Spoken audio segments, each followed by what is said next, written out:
இந்தியாவில் கேரளா மாநிலத்தில் 2வது பெண் கைதிக்கு தூக்கு தண்டனை நிறைவேற்றப்பட்டுள்ளது. ஸோ யாருன்னு பார்த்தீங்கன்னா கிரீஷ்மா சொந்த ஊர் கன்னியாகுமரி. இவங்களுக்கு ஏன் இந்த தூக்கு தண்டனை நிறைவேற்றப்பட்டதுன்னா, கிரீஷ்மாவும் சரவண்ராஜ் என்பவரும் ஒருவருக்கொருவர் காதலித்தார்கள். அதாவது சரவண்ராஜ் வந்து கேரளா மாநிலத்தை சேர்ந்தவர்.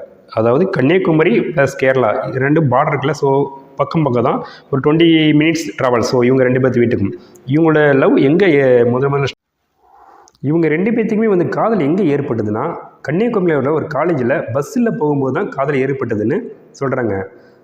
ஸோ 2021ஆம் ஆண்டு காதல் ஏற்பட்டிருக்கு. 2022ஆம் ஆண்டு சரவண்ராஜ் இறக்குறார். ஸோ இதற்கு இடைப்பட்ட இந்த 1 இயரில் என்ன தான் நடந்தது அப்படிங்கிறதான் இந்த வீடியோவில் நம்ம பார்க்க போகிறோம். ஸோ இவங்க ஒருவருக்கு ஒரு லவ் பண்ணியிருக்காங்க 2021ஆம் ஆண்டு. ஸோ கிரீஷ்மாங்கிறவங்க வந்து இங்கிலீஷ் லிட்ரேச்சர் படிக்கிறாங்க. சரவண்ராஜ் என்பவர் வந்து பார்த்திங்கன்னா ரேடியாலஜி படிக்கிறாரு. ஸோ இந்த கிரீஷ்மாங்கிறவங்க படிப்பில் பக்கா பிரில்லியண்ட்டுங்க. ஸோ இவங்களுக்குள்ள கடந்த ஓராண்டுக்காக ரொம்ப சின்சியராக லவ் பண்ணுறாங்க. ஸோ நாளடைவில் வந்து பார்த்திங்கன்னா கிரீஷ்மாவோட பெற்றோருக்கு இந்த லவ் வந்து தெரிய வருதுங்க. ஸோ இதுக்கு அவங்க எதிர்ப்பு தெரிவித்திருக்காங்க. ஸோ இந்த பையன் தேவையில்லை அப்படிங்கிற மாதிரி. ஸோ அவங்களே ஒரு இராணுவ வீரரை திருமணம் செய்வதாக முடிவு பண்ணியிருக்காங்க. இந்த கிரீஷ்மாவிடம் சொல்லியிருக்காங்க. கிரீஷ்மாவிடம் பல முறை கேன்வாஸ் பண்ணியிருக்காங்க. ஸோ அவங்க மனசையும் மாற்றிட்டாங்க.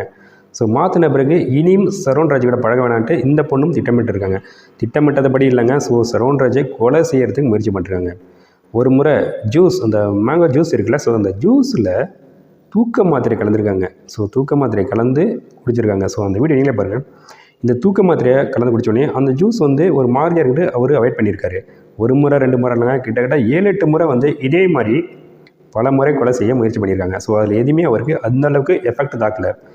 ஒரு முறை கிரீஷ்மா ஃபோன் பண்ணி, நான் தனியாக தான் இருக்கேன், வீட்டில் தனியாக தான் இருக்கேன், ஸோ வா நம்ம ஒன்றா இருக்கலாம் அப்படிங்கிற மாதிரி ஃபோன் பண்ணி சொல்லியிருக்காங்க.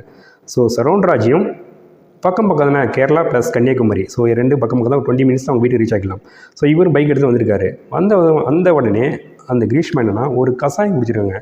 கசாயம் குடித்த உடனே இது ஹெல்த்தியாக இருக்கும் குடின்னு குடிச்சிருக்காங்க. இவரும் அந்த காதலியில் கொடுக்குறான்னு அந்த கசாயத்தை எடுத்து குடிச்சிருக்காரு. குடித்த உடனே ஒரு 5 நிமிஷத்தில் இவருக்கு தலைவலி மழக்க மாதிரி வருது. ஸோ இது என்ன ஒரு மாதிரியாக இருக்குது அப்படிங்கிற மாதிரி சொல்கிறாரு. இது கசாயம் தான், பட் அப்படி தான் இருக்கும். அப்புறம் பொண்ணே அந்த கிரீஷ்மா சொல்கிறாங்க, ஸோ எனக்கு ஒரு மாதிரியாக இருக்குது, நான் வீட்டுக்கு கிளம்புறேன்ட்டு அவர் கிளம்பிட்டார். கிளம்பி போனது பிறகு அங்கே வீட்டில் ஒரே டயர்டாகுது, வாந்தி எடுக்கிறாரு. மறுநாளும் ஹாஸ்பிட்டலுக்கு போகிறாரு. 2 நாள் இதே மாதிரி ஹாஸ்பிட்டல் போயிட்டுருக்காரு. ஸோ இதே மாதிரி தான் அந்த வாந்தி மழக்கம் இப்படி இருக்குது. எந்த ஒரு முன்னேற்றமும் ஏற்படலை. ஸோ ஒரே வாந்தி ஒரே மழக்கம் இதுவே ஏற்பட்டிருக்கு. ஸோ ஒரு 4-5 நாள் பாருக்காரு. அதுக்கு பிறகு வந்து திருவனந்தபுரத்தில் ஒரு ஹாஸ்பிட்டலில் போயிட்டு செக் பண்ணுறாங்க. அங்கேயும் போயிட்டு தான் வந்துட்டு இருக்காரு செக் பண்ணிட்டு. இவரோட இந்த கிட்டத்தட்ட ஒரு வாரமாக வந்து அவருடைய உடல் உறுப்புகள் வந்து செயலிக்க ஆரம்பிச்சிருச்சு. ஸோ அதுக்கு பிறகு டாக்டர் என்ன முடிவு பண்ணியிருக்காங்கன்னா, இனிமேல் நீங்கள் அட்மிட் ஆனால் தான் உங்களை வந்து நான் பார்க்க முடியும் அப்படிங்கிற மாதிரி சொல்லியிருக்காங்க. ஸோ அது மாதிரி அட்மிட் ஆகிருக்காங்க. கடைசியாக அதாவது டாக்டர் நார்மலாக கேட்பாங்களே, ஸோ கடைசியாக நீங்கள் என்ன சாப்பிட்டீங்க அப்படிங்கிற மாதிரி இதுக்கு முன்னாடி. ஸோ அவர் என்ன சொல்கிறாருன்னா, ஸோ காதலி வீட்டுக்கு போயிட்டு இந்த கசாயம் குடித்தேன், அது எதுவுமே சொல்லவே இல்லை. ஸோ அவங்க பெற்றோர் தான் வந்து சந்தேகத்து பேரில் கடைசியாக வந்து, ஸோ அவங்க சரிமலா சொல்லலை, பட் அவங்க பெற்றோர் ஆனால் சொல்கிறாரு. ஸோ அவங்க அப்பா சொல்கிறாரு, சரவண்ராஜோட அப்பா சொல்கிறாரு இது மாதிரி குடித்தாங்கன்ட்டு. ஸோ அதுக்கு பிறகு வந்து என்ன பண்ணால் 10-11 நாள் ஆகிடுது. ஸோ ஆனால் அவர் இறந்து போயிடுறாரு. இறந்து போகிற இந்த கேஸை வந்து போலீஸுக்கு கம்ப்ளைண்ட் பண்ணுறாங்க. இந்த கேஸை வந்து எடுக்கிறேன். ஸோ இறந்து போன பிறகு தான் கிரீஷ்மாவிடம் விசாரணை பண்ணுறாங்க. 1 முறை 2 முறை விசாரணை பண்ணாங்க, பட் அது எதுவும் செட் ஆகலை. அதுக்கு பிறகு மேலும் விசாரணை பண்ணும்போது தான் அந்த பொண்ணு நான் தான் கொலை பண்ணங்கிறதே ஒத்துக்கிட்டாங்க. இப்போ அதனால் அந்த பொண்ணுக்கு தூக்கு தண்டனை நிறைவேற்றப்பட்டிருக்கு. அவங்க கூட இருந்த அவங்க மாமாவுக்கு 3 ஆண்டு சிறை தண்டனை விதிச்சிருக்காங்க. அவங்க தாயாருக்கு எந்த ஒரு ஆதாரமும் கிடைக்கல. ஸோ அதனால் அவங்கள விடுதலை பண்ணியிருக்காங்க. ஓகே, இதே மாதிரி இன்னொரு நல்ல வீடியோவில் மீட் பண்ணுவோம்.